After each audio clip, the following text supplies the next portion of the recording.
من المقولات اللي بتتذكر كتير في سياق دخول شهر رمضان وفضل رمضان وما إلى ذلك هي إن رمضان سوق قام ثم انفض، ربح فيه من ربح وخسر فيه من خسر. والحقيقة إن لفظ الربح والخسارة ألفاظ تستحق التأمل، لأن أنت لما تسمع كلمة خسارة كده تحس إن في واحد بيتكلم مثلا عن إن هو دخل مشروع مثلا بخمسة ستة 10 مليون جنيه وخسر، فبالتالي هو كده فعلا خسر. أو تحس مثلا إن في حد قديم كده يقول لك حتة الأرض دي كانت قدامي ب7 جنيه باين دلوقتي الارض ب70 جنيه، فانا كده خسرت كتير ان انا ما استثمرتش في الارض ديت. فيعني دايما مفهوم الخسران بيذكر في السياق ده، في سياق ان انت في حاجه ماديه ملموسه معاك في ايدك ما قدرتش تحصلها، او مشروع مثلا دخلت فيه وفي الاخر النتيجه بتاعته ما كانتش مرضيه بالنسبه لك، فساعتها بتقول ان انا خسرت. ولكن سياق الخساره في الموضوع دوت غريب. لما نسمع الرسول صلى الله عليه وسلم في مره وهو بيصعد المنبر ويقول امين امين امين، فالصحابه يسالوه، يعني فعل الرسول صلى الله عليه وسلم عملوا، فالصحابه عايزين يفهموا من حرصهم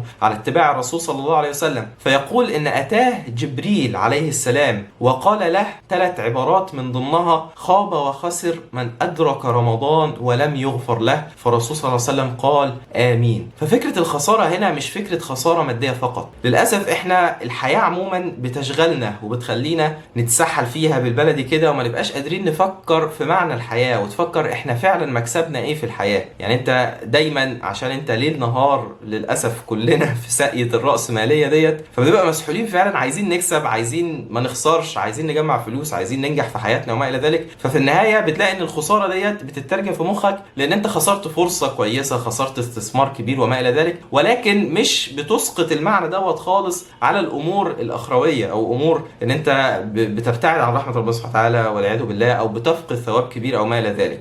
عشان نفهم الخسارة اكتر او نفهم السياق اللي بتذكر فيه الخسارة ونفهم قول خاب وخسر من أدرك رمضان ولم يغفر له، خلينا نتكلم على الفوز. ربنا سبحانه وتعالى لما وصف الفوز قال فمن زحزح عن النار وأدخل الجنة فقد فاز. الفوز الحقيقي هو ان انت بحياتك وبأعمالك اللي بتعملها في الدنيا دي توصل ان انت تلقى ربنا سبحانه وتعالى وتزحزح عن النار، تبعد عن العذاب وتدخل الجنة برحمة الله سبحانه وتعالى. ان انت تلقى ربنا سبحانه وتعالى بقلب سليم، يوم لا ينفع مال ولا بنون إلا من أتى الله بقلب سليم. لذلك لما نسمع خاب وخسر من أدرك رمضان ولم يغفر له، الحقيقة ان انت بتتأمل كده في كم الرحمات والثواب المضاعف.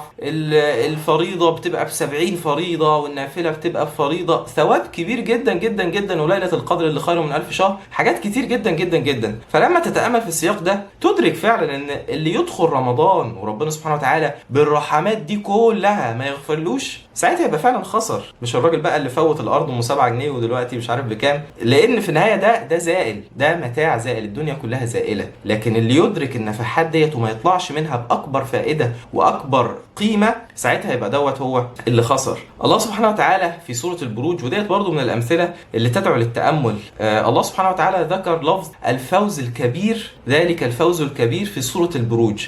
سوره البروج بتحكي قصه القوم دول كانوا مؤمنين بالله سبحانه وتعالى، وكان في ملك ظالم ساعتها عايزهم يكفروا بالله سبحانه وتعالى، وحطوهم في فتنه شديده جدا، ان هو عمل فتحه كبيره، خندق كده في الارض، ولع فيه نار كبيره جدا، وقال لهم اللي مش هيشرك بربنا سبحانه وتعالى هيترمى في الخندق ده. الحقيقه ان الناس ديت يعني ما حصلش ليها معجزه، والناس اللي ثبتت وامنت ربنا سبحانه وتعالى ما سخرش معجزه من معجزات الدنيا ان هي عشان ينقذوا من الموقف دوت وما الى ذلك، ولكن القصه انتهت بطريقه دراميه جدا، والناس ديت بالفعل الملك دوت رماهم في النار وانتهت القصه على كده. ومع ذلك نجد ان ربنا سبحانه وتعالى ذكر سياق الفوز الكبير في سياق سوره البروج، وهو وصف الفوز اللي بيحصل عليه المؤمنين اللي بيعملوا الصالحات وما الى ذلك. فده يأكد برضو نفس النقطة، ان مسألة الفوز والخسارة دي تستحق التأمل. زي ما ذكرنا الدنيا بتسحلنا وبتبعدنا وبتترجم كده المعاني في غير سياقها. عشان ترجع للسياق الصح، ترجع توجه البوصلة بتاعتك لاتجاهها المظبوط،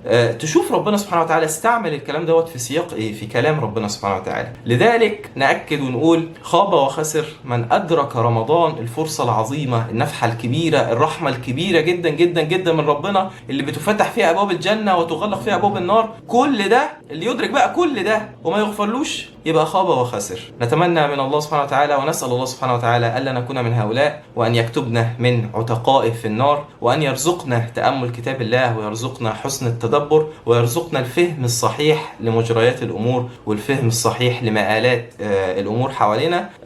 كل سنة وانتم طيبين، وإن شاء الله أشوفكم الفيديو اللي جاي. وزي ما احنا متفقين كده، احنا كل يوم إن شاء الله عندنا فيديو. أتمنى أشوفكم على طول، وربنا يتقبل منا ومنكم. السلام عليكم.